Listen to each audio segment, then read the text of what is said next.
বিশ্বজাহানের নবী বলেন, সাইয়্যিদুল আরবি সাল্লাল্লাহু আলাইহি ওয়াসাল্লাম হাদিসের মধ্যে এনেছেন, বিশ্বজাহানের নবী বলেন, বছরের মধ্যে 5টি এমন রাত্রি আছে যে এই 5টি রাত্রে কেউ যদি ইবাদত করে, কেউ যদি আল্লাহ তাআলার দরবারে যদি দুইখানা হাত ভিক্ষুক রাশির মতো যদি তুলে দেয়, আল্লাহ রাব্বুল আলামিন জিন্দেগির সমস্ত গুনাহ খাতাগুলোকে মাফ করে দিয়ে সে যা চাইবে তার আমল নামাই তার আল্লাহ রাব্বুল আলামিনের গায়বী খাজানা থেকে তা পূরণ করে দেওয়া হয়।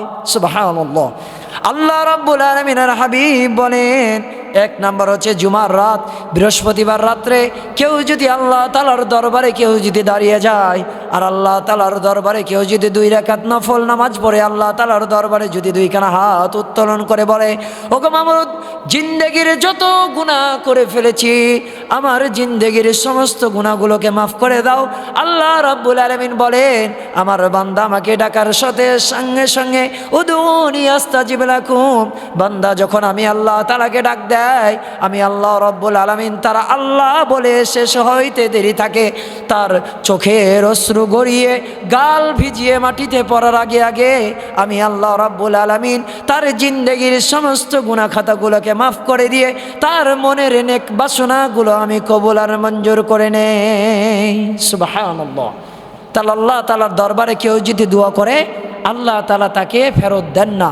আর যারা দোয়া করে না, রাসূলুল্লাহ সাল্লাল্লাহু আলাইহি ওয়াসাল্লামের হাদিস থেকে পাওয়া যায়, আল্লাহ রাসূল বলছেন যে মাল্লাম ইয়াসআলিল্লাহ ইয়াকদবু আলাই, যে আমার নিকট দোয়া করে না আমি তার উপর খুব খুব খুব রাগান্বিত হই।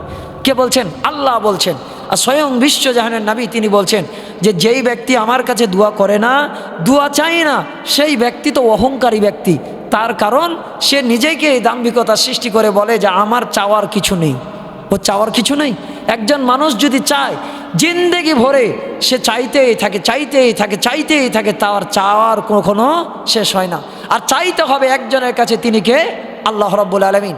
আল্লাহ রাসূল সাল্লাল্লাহু আলাইহি সাল্লাম রাতের বেলায় রাত্রি জেগে জেগে ইবাদত করতেন, পাটা ফুলে যেত দাঁড়িয়ে থেকে ইবাদত করতে গিয়ে। আম্মা জান আয়েশা সিদ্দিকা রাদিয়াল্লাহু তাআলা আনহা তিনি বলতেন যে হে আমার প্রাণের স্বামী বিশ্বজাহানের নবী সাইয়্যিদুল আরবি সাল্লাল্লাহু আলাইহি ওয়াসাল্লাম, আপনার জিন্দেগির আগের গুনাহ মাপ, পরের গুনাহ মাপ, তাহলে আপনি কেন কেঁদে কেঁদে রাতের বেলা ইবাদত করে কেন আপনি আল্লাহ তাআলার কাছে মাফ চান? আল্লাহ রাব্বুল আলামিনের রাসূল বলেন, আমি তো নিষ্পাপ, আল্লাহ তাআলা আমার আগের গুনাহ মাফ করেছেন, পরের গুনাহ মাফ করেছেন, আমার তো গুনাহই নেই। তারপরেও আমি আল্লাহ তাআলার দরবারে এই বলে আমি দোয়া করি যে আল্লাহ তাআলা যে আমাকে সৃষ্টি করেছেন এর শুকরিয়া আদায় করে আমি তার কাছে প্রার্থনা করি। তাহলে আপনাকে পেলেও দোয়া করতে হবে, না পেলেও দোয়া করতে হবে, চাওয়ার থাকলেও দোয়া করতে হবে, না চাওয়ার থাকলেও দোয়া করতে হবে। কারণ রাসূল সাল্লাল্লাহু আলাইহি ওয়াসাল্লাম বলছেন মাল্লাম ইয়াসালিল্লাহ ইয়াকদাবু আলাই, যে আল্লাহ তাআলার কাছে দোয়া করে না আল্লাহ তার উপরে খুব রাগান্বিত হন। তাই 1 নাম্বার 5টি যে রাত্রে দোয়া কবুল হয় তার মধ্যে একটি রাত হচ্ছে জুমার রাত, আর দ্বিতীয় রাতটি হচ্ছে ঈদুল ফিতরের রাত। কেউ যদি শেষ যেই দিন রোজার আমরা শেষ করে দিলাম, আজকে চন্দ্র উঠলো শাওয়াল মাসের, কালকে ঈদুল ফিতর, কেউ যদি রাত জেগে ইবাদত করে আল্লাহ রাব্বুল আলামিন সেই যে রাত জেগে ইবাদত করলো প্রতিটা নফল ইবাদতের কারণে আল্লাহ রাব্বুল আলামিন তাকে ফরজ ইবাদতের সমান আল্লাহ তাআলা তাকে সওয়াব দ্বারা আল্লাহ তাআলা ভূষিত করেন। 1 রাকাত নামাজ যদি কেউ পড়ে রাতের বেলা জেগে জেগে সারা রাত দাঁড়িয়ে থেকে যে ইবাদত করবে সেই ইবাদত করা সব তার আমল নামায় আল্লাহ তাআলা দিয়ে দেয়। হাদিসে পাকের মধ্যে এটাও পাওয়া যায় যে যেই ব্যক্তি ফজরের নামাজ জামাতের সহিত আদায় করবে আল্লাহ রাব্বুল আলামিন তাকে কি করবে জানেন? সারা রাত ইবাদত করলে যেই সওয়াব পাওয়া যাবে ফজরের 2 রাকাত নামাজ পড়ার কারণে আল্লাহ রাব্বুল আলামিন তাকে সারা রাত ইবাদত করার সমপরিমাণ সওয়াব আল্লাহ তাআলা তার আমল নামায় ঢেলে দেয়। এই জন্য বিশ্বজাহানের নবী বলেন, কেউ যদি ফজরের আর এশার নামাজের কেউ যদি গুরুত্ব বুঝতো, সে হামাগুড়ি দিয়েও যদি আসতে হতো, হামাগুড়ি দিয়ে এসেও সে জামাত ধরে নামাজ আদায় করত। আহারে, বিশ্বজাহানের নবী যদি আমাদেরকে দেখতেন, আমাদের এই অবস্থা যদি দেখতেন যে উম্মতেরা নামাজ থেকে গাফেল আছে, এশার নামাজ থেকে গাফেল, ফজরের নামাজ থেকে গাফেল, হাউ মাউ করে বিশ্বজাহানের নবী কাঁদতে লাগতেন। কারণ আল্লাহ রাসূল সাল্লাল্লাহু আলাইহি ওয়াসাল্লাম বলছেন, আজরাইল আলাইহিস সালাতু ওয়াস সালাম একদিন জিবরাইল আমিন আজরাইলকে নিয়ে এসেছেন। জিবরাইল আমিন আসলেন, বিশ্বজাহানের নবীকে বললেন, ইয়া রাসূলুল্লাহ, ইয়া হাবিবাল্লাহ, আজকে আপনার কাছে নতুন একজন ফেরেশতা দেখা করতে এসেছেন। বিশ্বজাহানের নবী বললেন, কোন সেই ফেরেশতা? রাসূলুল্লাহ সাল্লাল্লাহু আলাইহি ওয়াসাল্লামের প্রশ্নের জবাবে বললেন, ও আল্লাহ রাসূল, জিবরাইল আমিন বলছেন, ও আল্লাহ রাসূল, ইয়া রাসূলুল্লাহ, ইয়া হাবিবাল্লাহ, আপনার কাছে যেই নতুন ফেরেশতা দেখা করার জন্য এসেছেন, এই ফেরেশতা কারোর সাথে দেখা করার জন্য পারমিশন নেন না এবং কারো কাছে নেওয়া হবে না। আপনি শুরু, আপনি শেষ, আপনি ছাড়া কারো কাছে সে দ্বিতীয়বার পারমিশনের জন্য যাবে না। কোন সেই ফেরেশতা? আল্লাহ রাসূল সাল্লাল্লাহু আলাইহি ওয়াসাল্লামের জবাবে জিবরাইল আমিন বললেন, সেই ফেরেশতা হচ্ছে মালাকাল মাউত আজরাইল আলাইহিস সালাতু ওয়াস সালাম। কেন? আজরাইল তো কারো কাছে পারমিশন নেওয়ার জন্য থাকে না। আল্লাহ রাসূলকে বললেন, ইয়া রাসূলুল্লাহ, হাবিবাল্লাহ, আল্লাহ রাব্বুল আলামিন বলেছেন আপনার জন্য তিনি দিদারে ইন্তজার করছেন। তিনি কিন্তু বলেন না আপনার জান কবজ করতে এসেছি।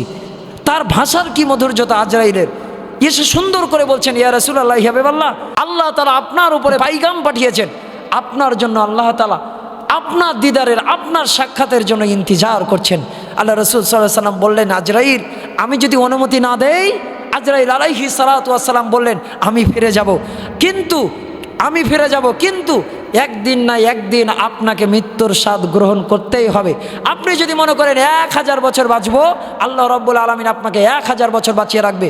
আপনি যদি বলেন 100 বছর বাঁচবো, আল্লাহ রাব্বুল আলামিন 100 বছর বাঁচিয়ে রাখবে।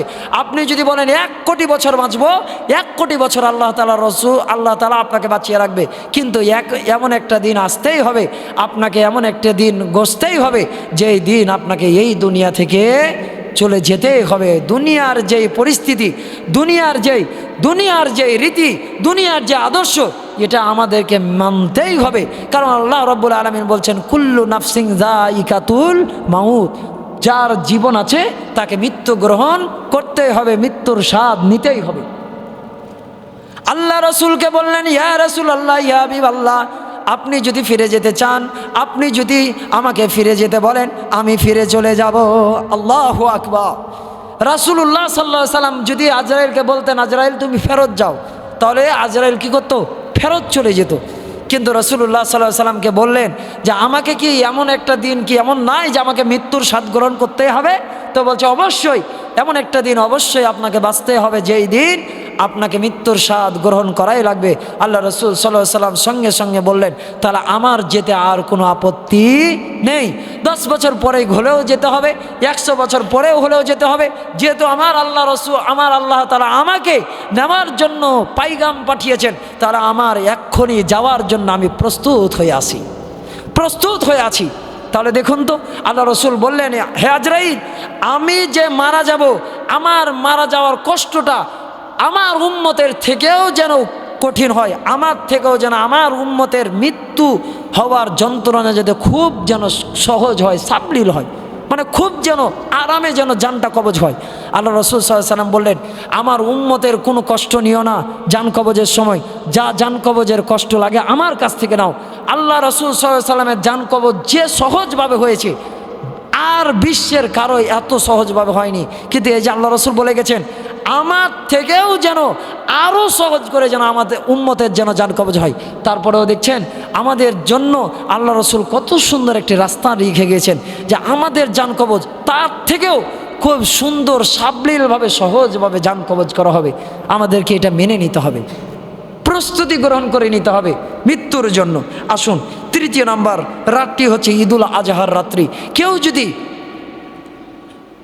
জিলহাজ মাসের 9 তারিখ রাত্রে কেউ যদি জেগে ইবাদত করে, তাকে সারা রাত ইবাদত করলে, নফল ইবাদত যদি কেউ করে, ফরজ ইবাদত করলে যেই সওয়াব, সারা রাত ফরজ ইবাদত করলে যে সওয়াব, তাকে আমল নামায় আল্লাহ রাব্বুল আলামিন দান করে দেয়। আর 4 নম্বর রজব মাসের রাত্রি, যেটাকে লাইলাতুর রাগাইব বলা হয়। এই লাইলাতুর রাগাইব যেই দিন রজব মাসের পহিলা জুমা, সেই দিন, সেই রাত্রে, কিংবা রজব মাসের যেই দিন চাঁদ উঠবে সেই রাত্রে কেউ যদি জেগে ইবাদত করে, আল্লাহ রাব্বুল আলামিন সারা রাত জেগে ইবাদত করলে যেই সওয়াব, তার আমল নামায় সেই সওয়াব দান করে দিবে। যা দোয়া করবেন সেই দোয়া কবুল হবে। আর 5 নম্বর হচ্ছে শাবান মাসের 14 তারিখ দিবাগত রাত, যে রাতকে আমরা বলা হয় নিসফে শাবান, লাইলাতুন নিসফে মিন শাবান, অর্থাৎ আমরা যেটাকে বলি শবে বরাত, আমরা অনেকেই জেগেছিলাম, ইবাদত করেছিলাম, আলোচনা শুনেছিলাম, লাইলাতুল কদরে জেগেছিলাম, ইবাদত করেছিলাম সওয়াবের উদ্দেশ্যে, আল্লাহ তাআলার উদ্দেশ্যে, আল্লাহ তাআলার নৈকট্যশীল বান্দা হওয়ার জন্য আমরা রাত জেগে জেগে ইবাদত করে আল্লাহ তাআলার নৈকট্য পাওয়ার জন্য আমরা এই কাজটা করেছিলাম। এই 5টা রাত্রে কেউ যদি জাগে, আল্লাহ রসুল সাল্লাল্লাহু আলাইহি সাল্লাম বলেন তার আমল নামা থেকে এই যা দোয়া করবে এই দোয়াগুলো ফায়ার দেওয়া হয় না, মিস করা হয় না।